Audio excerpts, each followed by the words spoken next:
You are now tuned in to Go Time Dolphins with Charlie Touche and Kadeem Simmons, the Miami Dolphins podcast that's for the fans and by the fans. Gotta make them lose their mind when it's your time. And it's show time. Going all out when it's go time. I ain't wasting no time. Gotta make them lose their mind when it's show time. Cause it's your time. Lay it on the line when it's go time. Don't waste no time.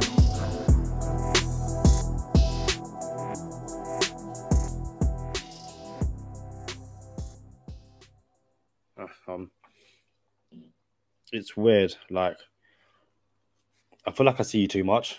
Like, I know we're cool and stuff like that, but yeah. Do you ever get that feeling? It's like it's the same face over and over again. Like, what's wrong with him? No. I get that when I go out of town. When I go on an assignment for work, you see the same people 90 hours a day or 90 hours a week. Yo, American days are 90 hours. Yeah, you're on some different time zone. Yeah, so 90 hours a week.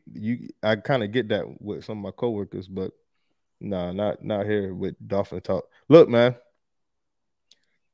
this is a special episode of Go Time Dolphins. We're throwing another one in here, and we usually go, every other day, Monday, Wednesday, Friday, and we wanted to make sure we were on top of everything. So if you're wondering, oh, what is this episode? I didn't know this episode was coming out. It's because it wasn't. However, when QB1 talks, we listen. So there was media availability. Tua Tagovailoa has some stuff to say. General Manager Chris Grier has some stuff to say. And we wanted to get on real quick and share our thoughts. So you guys get an extra episode of Go Time Dolphins, the Miami Dolphins podcast that goes not only across the pond, but across the world. I am Charlie Touche. I got my co-host Kadeem Simmons with me. It's always for the fans and by the fans. And y'all like my Miami Dolphin Heat hat? That is cold. Like, I think I need that as well. I'm not gonna lie. Like, of all the things you wear, normally I'm like, that's not really me. That's me. Like, I need that in my life. Bro, shout out to everybody listening to the audio version. Pull this hat out. I had this hat for years, bro. Miami Dolphin colored Miami Heat hat in honor of the Miami Heat in the playoffs. So let's get to it though. Let's start with Tua, bro. We could cover Chris Grier a little bit later, but you hear media availability. Tua has some things to say. What did you take away from the basically the press conference? So much. I think overall his demeanor and his body language, he seems a lot more relaxed, a lot more jokey. I think part of that comes from the belief he has in the building. And I think again, it's one of those things where players say things feel different, but it comes across like things are different. Like there's a quote from Tua and it's about Mike McDaniel's coaching style, and Tua says, "Mike doesn't force you to be what you're not. Like Mike doesn't want you." And now I'm paraphrasing. He's like, Coach Mike, doesn't want me to grab a player, and scream in his face about running the wrong route and then get back to the huddle. Mike allows me to be me. And I feel like he finds that invigorating. He's just like, yo, I can lead this team the way I want to lead this team. I don't need to scream in their faces. I don't know to be, the alpha. I don't need to be like, yo, I'm Tua. Like, I can just be me. And I think, I'm not a massive body language person, but that's one thing I was like, yo, his body language is someone who, a lot more relaxed, a lot more jokey. Like even when he's talking about playing golf and talk about, hitting an 81, is like, has anyone hit an 81? And he's laughing and joking. And, it's like, there were times where some of the questions, you can see him kind of go like, wow. So he's asked about Brian Flores and stuff like that. But I think overall, he's I think he's excited. And, and that's the word that gets thrown around a lot. He's excited. He's ready, and I feel that he feels empowered by the coaching staff and the players around him. Like even something as small as Xavier Howard posting an Instagram story of Tua throwing. Like again, there was so much about certain players didn't want to play with Tua. We're not seeing that. Tua comes out and says that, and I know I'm running long. Tua comes out and says that, he goes to he goes to McDaniel's door, knocks on it, tells him that some of the guys are coming around to hang, and Mike McDaniel is upset that he wasn't invited. And later on in the press conference, someone's like, you can't invite the coach. And he's like, no, you can with Mike McDaniel. Like, McDaniel is that cool. He wants to be involved. He wants to be a part of it. And I think that's Tua leading in his own way. This is a team, a united unit. And I know I was very much like, I'm very much wait and see. I'm not going to say the 3 words, but, Bro, there's no way, Kadeem. I'm watching. I watched it. I watched it, bro. And I'm like, there's no way. And if you remember when Mike McDaniel was on the plane on a jet coming to Miami, that is when the phrase was first uttered. He said, I mean, if you're not fired up, check your pulse, is what he said. Bro, when you watch Tua and Chris Grier and you see everything that's going on and you could get a vibe of everything, you hit it on the head, bro. Tua doesn't have the best poker face. I want everybody to know he don't have the best poker face, bro. Awful. The man says what he probably shouldn't say. Like, there's stuff like, bro, you shouldn't have said that. Like, now everyone's gonna come at you for that, right? Or when he was coming out in college and they said, have any GMs talked to you yet? He was like, yeah, 2 many. You know what I'm saying? Like, you're like, yo, don't say everything, bro. He says it on this. He's asked about watching tape, and he's like, I watched some throws. I watch all the films. I watch all the tape because again, people will be like, Tua's not watching tape, blah blah blah. It's like, see, perfect. You got it spot on, mate. Spot on, mate. Spot on, yeah. So, bro, Tua is a vibe. For anyone listening, it's a vibe in the press conference. Matter of fact, I don't know if you could pull it up and just play it and without audio, and you could just see the vibe of his body language. So Tua is in the press conference, and they're talking about all kinds of stuff in the press conference, and his body language is so good. It's like, man, like you can tell that he has been empowered, and you know what? I'm comfortable. It doesn't look like he's under pressure. What's that movie? Danger? Ha, laugh in the face of danger. The Lion King. That's what it was. I laugh in the face of danger. Like Tua was so comfortable. He's like, yeah, I can't wait. And the first thing they mentioned, the first question was Tyreek Hill. How is it throwing to Tyreek Hill? He's like, he's fast. That's the very first thing he said. He's fast. And later on in the press conference, he mentions how he had to learn 6 offenses in 6 years, but this one is similar to Alabama's offense. And if you remember when there was no fast guys on the offense, he said, we only got one fast guy. When he was a rookie, like, we only got one fast guy.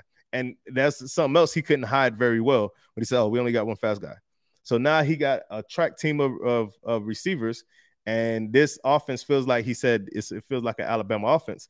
So the verbiage isn't that different, but it's still, you still got to learn it. You still got to write it down. You still got to play it out in the backyard with your parents. You still got to line up. You still got to, it's like a language. Me and you mentioned it, Kadeem. It's like learning a new language, and it's a lot. So another thing was, as soon as the Brian Flores questions came, it was different. And it's so funny because this man does not have the best poker face. So they asked about Flores, and he said no comment, basically. Like, I mean, he's like, how did you feel about the coaching change, I think? And then I think he kind of genuinely, like, I mean, McDaniel's a good coach or whatever, or I didn't have a part in the process. So they try to reiterate the question of, like, how do you feel about Flores leaving? Or, they try to trip him up, and you can body language shut down.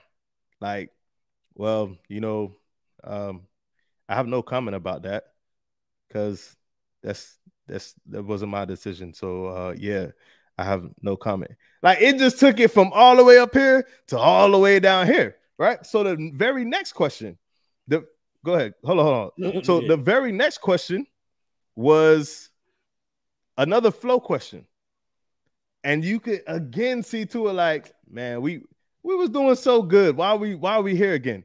And you that was his body language. But this time he answered the flow question instead of saying no comment. He said, well, I could tell you this. He said, I'll give you this. I'll tell you this. I'm thankful that he drafted me here. I'm thankful that he took a chance and brought me here. So that's all I can say. There is something there for sure. It is not no rumor. It is not hearsay. There is something there for sure. Him and Flores, like you can clearly tell that it was not it.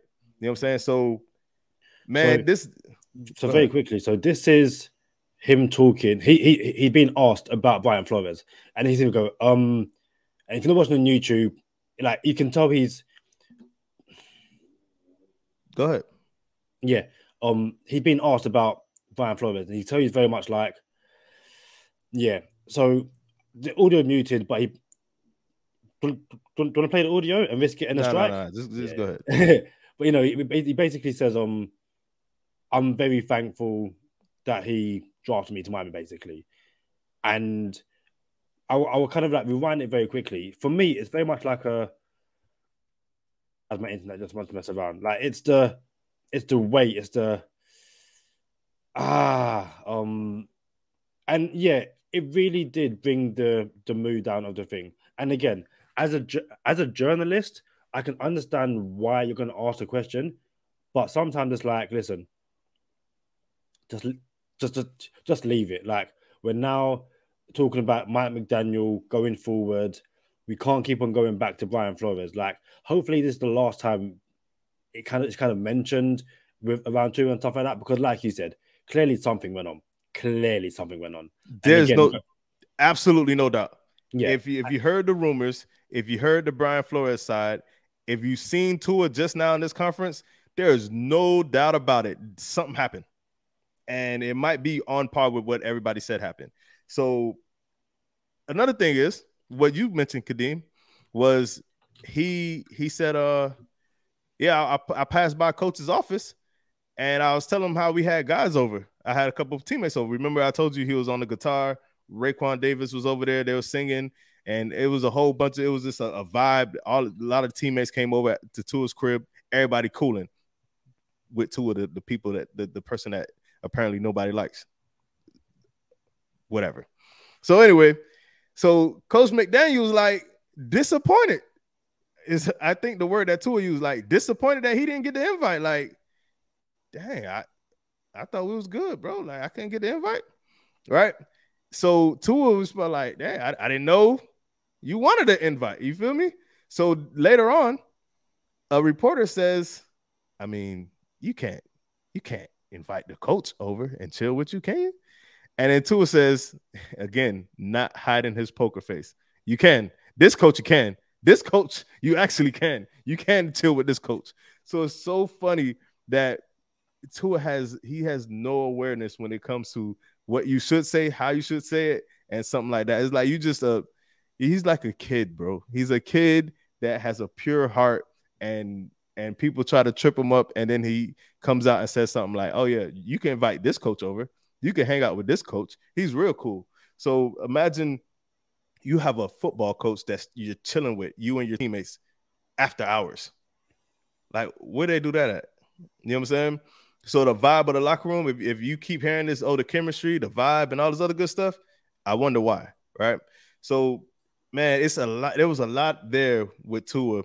Also, when he said Cedric Wilson, he got to meet Cedric Wilson. He like, I had no idea Cedric Wilson was so big. Cedric Wilson, 200, I think 205, 6'2". And Tua was like, I thought he was a smaller, shifty guy. I had no idea he was that big. And then he also goes and says, usually big guys like Cedric Wilson can't move the way he can. They're not as shifty. They're not as shifty. So you could throw Preston Williams in there too. Matter of fact, you could throw any big guy. Like no big guy really moves like Cedric Wilson, and that's why Cedric Wilson was a slot receiver because he could move like that. Kenny Golladay don't move like that. You know what I'm saying? Like no really big guy really moves like said. So it was the assumption that Cedric Wilson was going to play slot because of his abilities to get jiggy. It's a lot going on, bro. It's a lot. It's like there's no set positions with this Mike McDaniel offense. There's no locked in, you're the X, you're the Y, you're the Z. It's none of that. It is McDaniel's going to put whoever, wherever, and we're going to make it work. What they're going to do, what Tua says, we're going to yak teams. Yak. You know, he spoke about basically that's going to be the plan. And again, like, without going too much into the two haters and all that kind of stuff, people are like, oh, he's not throwing deep. He's already said that's not the way this offense is built.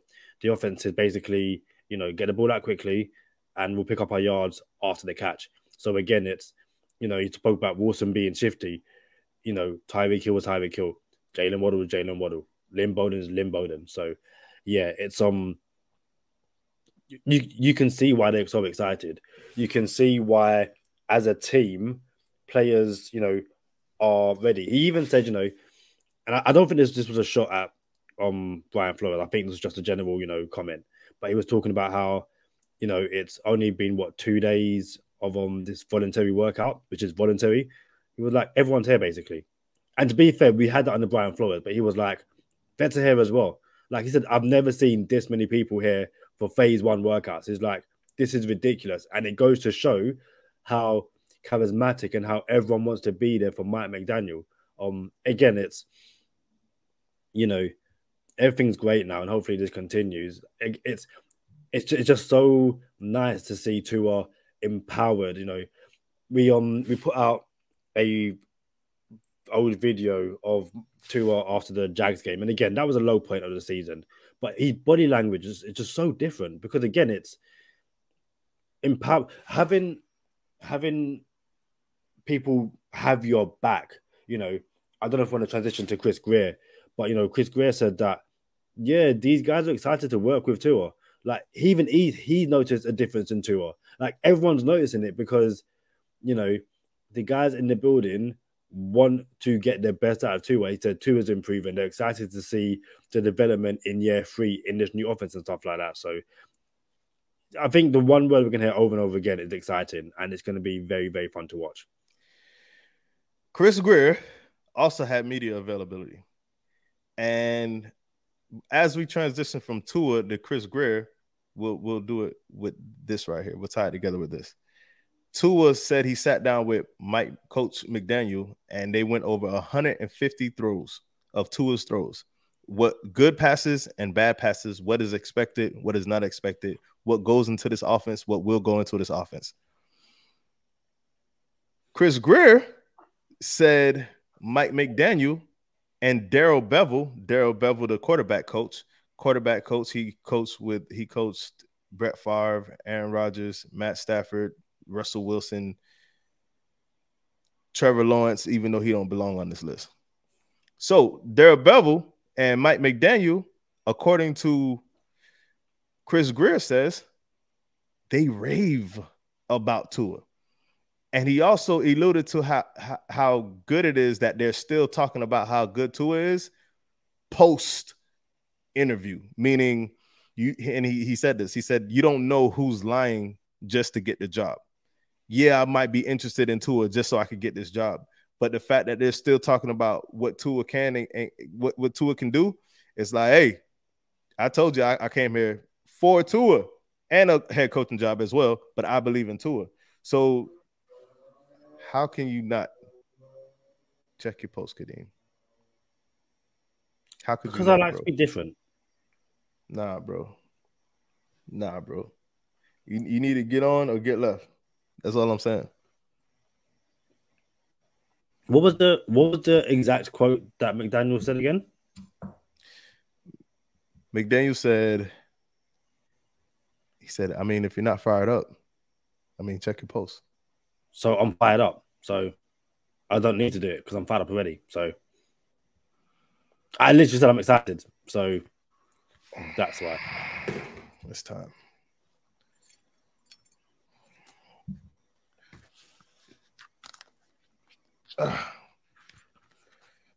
Yes, sir. As we get situated over here for our audio listeners, we got the conductor hat has made in a cameo. Chris Grier gets on the podium and basically says, yo, we got 2 third rounds next year, 2 first rounds next year, a second round next year. We're in good position. He also says they're going to be looking at Tyreek Hill tapes, highlights in the first round. He also said his son is always on social media, but he never reads what reporters have to say because he don't want to be the guy that says, oh, I seen what you said about me in the news. I'm not talking to you. So he doesn't read what the beat writers say, which Chris Grier, shout out to you. You shouldn't read what the beat writers say. So his son is on the internet saying, man, Dad, they're killing you. Like, they hate you down here. And Chris Grier's like, man, it comes with the territory, basically. And his son like, man, they killing you, Pop. Like, what are you gonna do? Basically. And then Teron Armstead gets signed, Tyreek Hill gets acquired. Chris Grier's son goes back to him and says, dang, Dad, they love you down here. And it's so funny how last year, this time, the trade to San Francisco happened. And we traded out and then traded back up. And everybody said Chris Grier was a genius. He's playing chess, not checkers. And now, again, it's the same conversation. So all aboard the Chris Grier train. I'm just saying, either get right or get left. That's all I got to say, bro. You couldn't warn people you're going to blow that loud whistle, yeah? What if someone driving into the podcast and just like swerves because you couldn't say, by the way, whistle warning?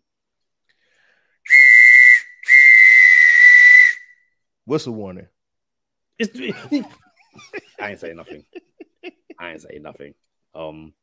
Yeah, Chris Grier was interesting. You know, he spoke about the Devontae Parker trade and, you know, about how basically once they traded for Tyreek Hill, Scientific Wilson, team kind of figured out about Parker and stuff like that. So that's expected, I guess. I don't think he said anything that was too like, oh my days.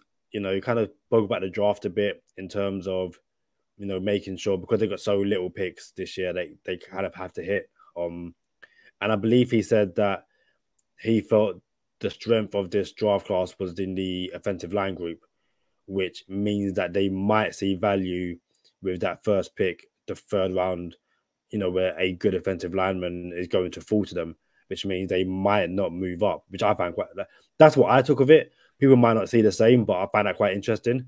But yeah, you know, he obviously also spoke about having the picks next year. You know, basically allows them to be flexible and all that kind of stuff. So, no, I think it was just everyone just seemed much more relaxed. You know, Chris Grier doesn't read what people say, but his son telling him that people are loving him, he's probably a bit more relaxed. And when you build a team, which I'm sure he watches, you know, train, you're like, yeah, I've done the right thing. People doubted me, you know, my train conductor didn't doubt me, and you know, we're all good now. Took a bathroom break. But listen, I think Chris Grier doesn't care. Literally. I think he don't care what nobody says. He comes off as y'all gonna say whatever y'all want to say anyway. That's it. So I wish he would have said when we win the Super Bowl instead of if we win the Super Bowl. But yeah, man. So Chris Grier was talking about when you don't have the picks now, you have to make sure you absolutely hit and be very particular and specific when you come to the third round or fourth round. Like, you only have a couple picks, you have to hit on them. You interpreted that, Kadeem, one way. I kind of feel like we're moving up. I really feel like we're going to package 3 and 4 and we're going to move up. Now, yes, it's a deep draft when it comes to certain positions. Corner, O-line, even though there's more guards than tackles. And I think you can sit at 3.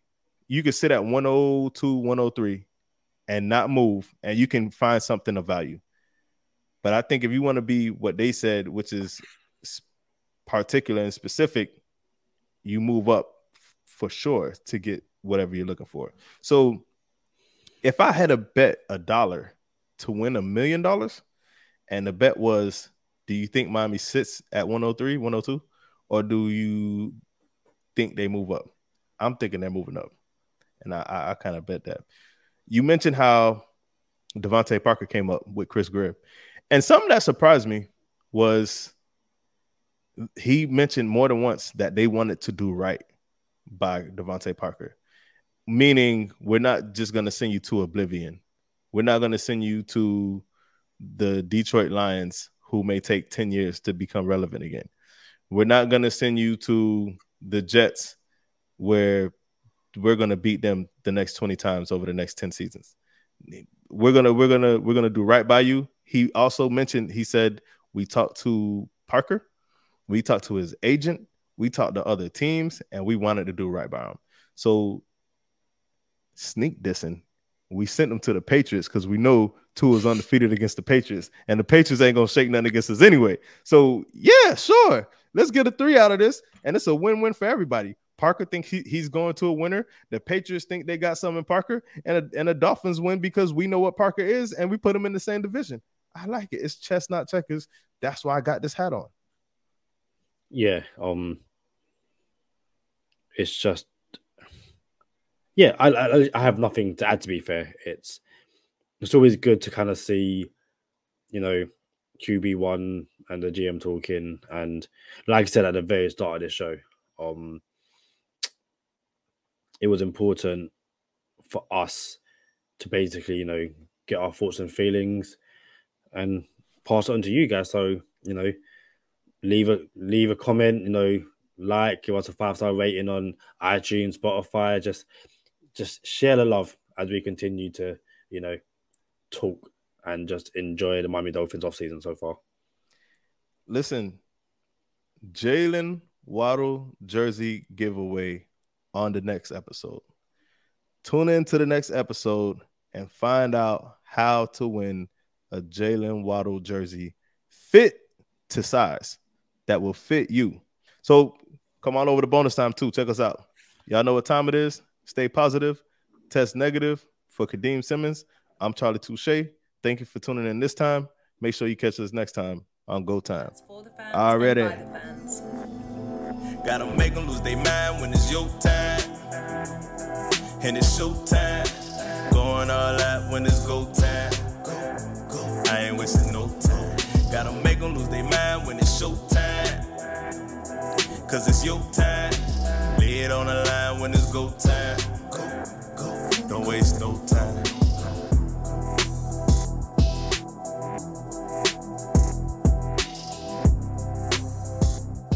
So tweet of the day. Kadeem's about to pull up a tweet for us. Let me get back in the work mode. Do it like this. I'll tuck mine in. What movie is that, Kadeem? No idea. It's Friday. Debo coming. Debo. I'll tuck mine in. Oh, so I was looking at a tweet. I honestly wasn't thinking like, dude, I love Friday. Friday, next Friday. I actually don't mind Friday after next, but yeah. I think next Friday is better than the original Friday. Unpopular opinion. I can see why. It's who's the artist? He says who? Is it Keith Sweat? I get jiggy with it with the CD, the African guy. Yeah, Michael Blackson. Always gives me jokes. Yeah. Always give me jokes. He say, "You look like the player hater that showed me this." You got the tweet? Yeah, I do. Yeah, let's do it. So, tweet of the day comes from someone who we said we knew. One of the people we knew was coming. Now, his name is Cap_Mike M. We don't know him personally, but he represents the contingency of the fan base that we knew was coming for Tua. And you win tweet of the day, Mike. Mike tweets, you know Tua is bad when all his fans keep wanting to add top players to assist him when he already has more than enough talent for any good quarterback to work with. That is the tweet. That is so funny to me, Kadeem, because we seen this coming, didn't we? Didn't we just know that people were going to start talking about, well, why you need all that talent? Like, what you mean? We didn't have any before. Like, this is how you build a football team. You put the best players on the team to win the game, that help you win. So now that Tua has talent, they're already going to say, oh, it's not Tua, it's the players around him. So is it the players around Burrow or is it Burrow? Is it the players around who else? Like, who else we going to keep saying, oh, it's not him? It's the players around. It's his team. It's not him. You know what I'm saying? So now that Tua actually has legitimate weapons, Aston Martin quarterback, Lamborghini receivers, now it's not Tua, it's the players around him. Funny how Tua has to get them boys the ball. So what you got on this, Kadeem? You can't please everyone. Some people just want to be negative Nancy's. And yeah, again, you can imagine situations where Tua throws, you know, a screen to Tyreek Hill, who takes it 75 yards. And the thing is, Tua even said it in the press conference where, like, you know, you can throw a negative pass. Yeah, he said you could throw a negative pass to Tyreek Hill and he could turn it into a touchdown. Yeah, ask Patrick Mahomes, the person who threw at the line or behind the line of scrimmage more than any other quarterback in the NFL. Patrick Mahomes, that's his stat. And, like, you know, Mahomes is ridiculous. Like, he is what he is. But what will happen is that Tua will throw to Hill on that he designed, you know, jet sweep or whatever it is. He'll take it to the house and we'll go, well, that's just Hill. Like, Tua, it's like, well, again, keep up the same energy. So people like that, they want to be negative for a reason. You know, the day when Tua lifts the Lombardi trophy, he can be like, well, he needs all this talent. Look, I'm like, dude, I don't care. Like, if anything, all this talent helps him win. Stop. Just stop. Like, Tua could win Super Bowl MVP, put up 400 yards, and go, well, he needed Hill, blah, blah. It's like, dude, take a chill pill and, you know, check your pulse. Hey, my dog said, check your pulse, baby. We out here, man. You know we turning the corner now. If Kadeem Simmons says, check your pulse, we turning the corner. Bro, so to tie everything all together, man, like, you can take this tweet down, this clown. So it's funny how we're talking about putting pieces around Tua, and Chris Grier just had the conference, and he was saying we were talking to multiple teams about multiple players. Like, that's what Chris Grier said. Yeah, we were talking to a lot of teams about a lot of players. Tyreek Hill just happened to be the one. It's almost like what we said, Kadeem. Like, it happened to be Tyreek Hill. But we had other players in mind too. But Tyreek Hill is the one we pulled the trigger on.